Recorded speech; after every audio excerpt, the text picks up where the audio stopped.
Olá, está começando o Boletim de Notícias. Eu sou Marília Chech e te faço companhia a partir de agora. Os agentes do Procon estão de olho nos postos de combustíveis por todo o país.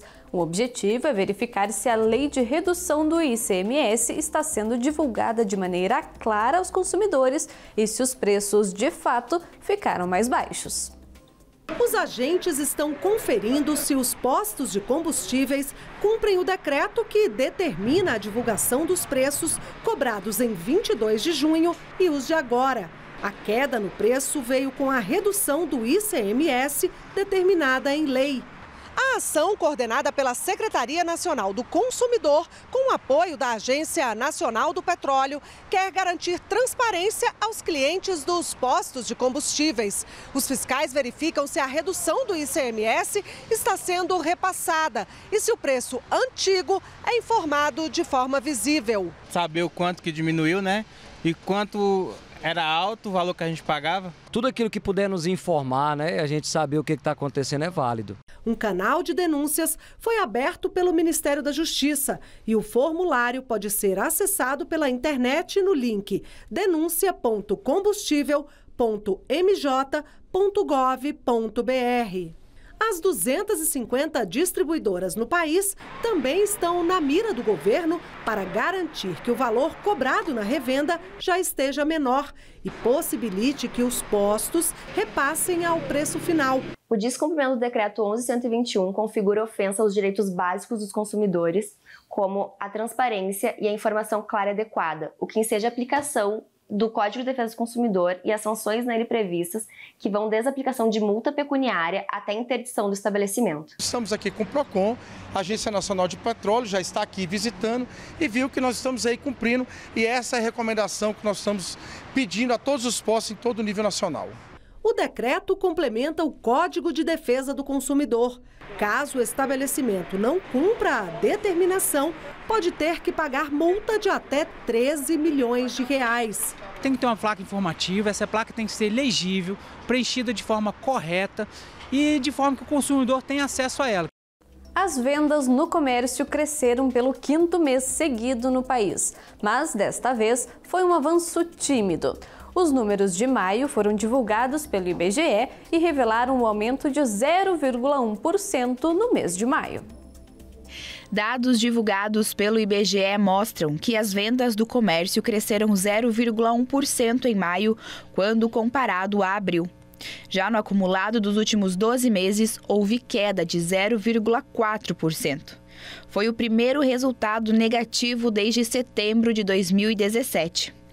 A inflação faz a receita crescer mais do que o volume de vendas do setor. O setor de artigos farmacêuticos teve destaque, com alta de 3,6% no volume de vendas, enquanto a receita cresceu 5%. Esse avanço no setor está ligado aos reajustes de preços dos medicamentos, autorizados pelo governo em abril. Já os móveis e eletrodomésticos foram destaques em queda na pesquisa. O segmento recuou 3% na passagem de abril para maio, na maior queda entre os itens pesquisados. Na passagem de abril para maio, as vendas do comércio cresceram 18 das 27 unidades da federação, segundo o IBGE. Minas Gerais, com 3,6%. No Rio Grande do Sul, com 3,1%. E Roraima, também com 3,1%, foram os estados que apresentaram um crescimento mais expressivo. Entre os destaques negativos, Rondônia teve recuo de 2,8%. As vendas também tiveram quedas considerável, de 2,3% no Rio Grande do Norte e de 2,1% em Tocantins. A vacinação contra a Covid-19 conseguiu reduzir drasticamente os casos graves da doença, mas as diversas variantes do vírus estão causando reinfecções, mesmo em quem já se vacinou. Em alguns casos, essa reinfecção acontece em poucas semanas. Ao ser infectado com o vírus da Covid-19, Herbert não imaginava que o vírus poderia ser tão persistente. Foram 2 meses testando positivo, o que levou ao adiamento de uma cirurgia de pele. Eu realizei 3 exames e todos testaram positivo. Aí eu só consegui fazer minha cirurgia, marcar após 2 meses. Foi do dia 5 de janeiro, período da Covid, a dar negativo, dia 5 de março. Especialistas dizem que casos de infecção prolongada, como a do Herbert, são raros. Mas existem também as reinfecções, que é quando o paciente pega o vírus, se livra dele, mas pega de novo poucos dias depois. Situação rara até o ano passado e que agora se multiplica. Estudos do Imperial College London apontam que o risco de reinfecção pela variante Omicron é mais de 5 vezes maior comparado com a Delta. Essa facilidade de escapar da imunidade de quem já testou positivo para a Covid explica como alguém pode pegar o vírus 2 vezes em menos de 30 dias. E os especialistas também têm outras explicações. É bem possível que você possa ter pego uma vez por um Delta e uma vez por um Ômicron, uma vez por um Gama, uma vez por um Ômicron, uma coisa nesse sentido, em um curto período de tempo, desde que você tenha tido contato com outras pessoas. Com a infecção da Covid oferecendo uma imunidade ainda pior, a vacinação, inclusive de reforço, segue fundamental. A vacinação de grande quantidade da população e a manutenção desses anticorpos em grandes quantidades, que significa dose de reforço, vai continuar fazendo com que a gente evite as mortes, que a gente evite as internações, mas também pode ter um papel importante, significativo em diminuir a transmissão da doença, diminuindo novos casos e diminuindo a chance de surgir novas variantes. O Instituto da Memória Nacional da Polônia anunciou que cerca de 17 toneladas de cinzas humanas foram descobertas e exumadas perto de um antigo campo de concentração nazista no país. A entidade faz investigações sobre os crimes nazistas e determinou que cerca de 8.000 pessoas morreram no lugar. O Instituto da Memória Nacional Polonês anunciou nesta quarta-feira a descoberta de 17 toneladas e meia de cinzas humanas perto de um antigo campo de concentração nazista ao norte de Varsóvia. Os restos foram exumados e, a partir do peso, foi possível determinar que pelo menos 8.000 pessoas morreram no local. Muitas pessoas estimam que 30.000 morreram aqui. Durante nossa investigação, identificamos 3.000 vítimas pelo nome, mas tínhamos certeza de que havia muito mais. A descoberta deste lugar é um grande passo, porque nos permite dizer que pelo menos 8.000 pessoas morreram no campo de Soldau.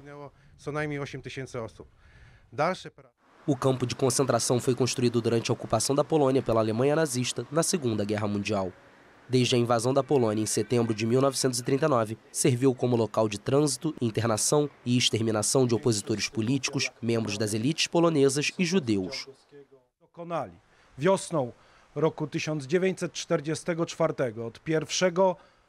Na primavera de 1944, a partir de 1º de março, neste local os corpos das vítimas foram exumados e, depois de pulverizados com gasolina, cobertos com arbustos e materiais inflamáveis, foram queimados e depois esmagados para que este crime nunca viesse à luz do dia e ninguém se responsabilizasse pelos crimes dos nazistas alemães. Não funcionou como queriam. Aby nikt nie poniósł odpowiedzialności za zbrodnie niemieckich nazistów. To się, drodzy Państwo, nie udało. De acordo com o Instituto da Memória Nacional Polonês, ainda estamos muito longe de descobrir a totalidade das vítimas polonesas nas mãos do regime nazista. A Organização das Nações Unidas apresentou os números de uma projeção de crescimento da população do planeta. Os dados revelam que até novembro deste ano seremos mais de 8 bilhões de pessoas no mundo.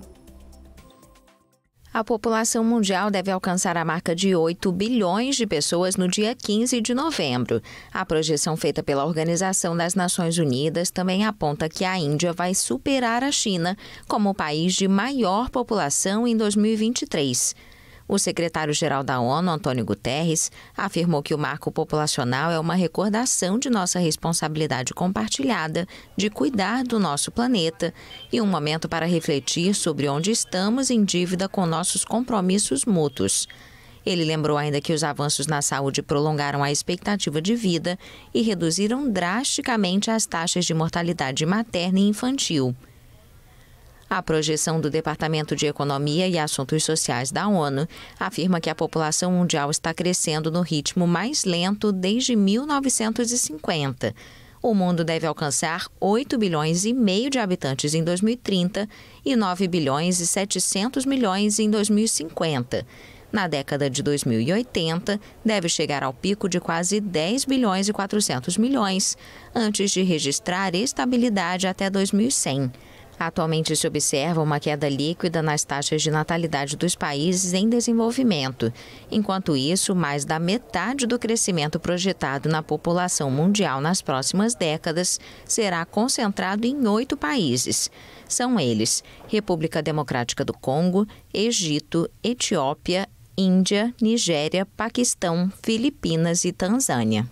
E ainda com notícias internacionais, depois de 2 interrupções na contagem regressiva, o foguete Vega C conseguiu se lançar ao espaço. Com 35 metros de altura, ele chega a ser mais alto que o antecessor e pode carregar satélites mais pesados. O foguete Vega C, uma evolução mais potente do lançador italiano Vega, decolou nesta quarta-feira da base espacial de Kourou, na Guiana Francesa, para o lançamento inaugural. O lançamento ocorreu com 2 horas de atraso e a contagem regressiva teve que ser interrompida 2 vezes para verificações técnicas depois do relato de anomalias. Com 35 metros de altura, o Vega C é um pouco mais alto que o antecessor e pode colocar em órbita polar de referência a uma altitude de 700 quilômetros satélites de mais de 2 toneladas, contra 1,5 tonelada do Vega. O novo modelo vai poder realizar algumas das missões antes atribuídas ao lançador médio russo Soyuz. Além de alguns satélites pequenos, o Vega C que decolou nesta quarta transporta o Lares 2, uma esfera metálica de 300 quilos usada para estudar o efeito da gravidade em órbita. Está terminando o Boletim de Notícias. Obrigada pela sua companhia e até a próxima.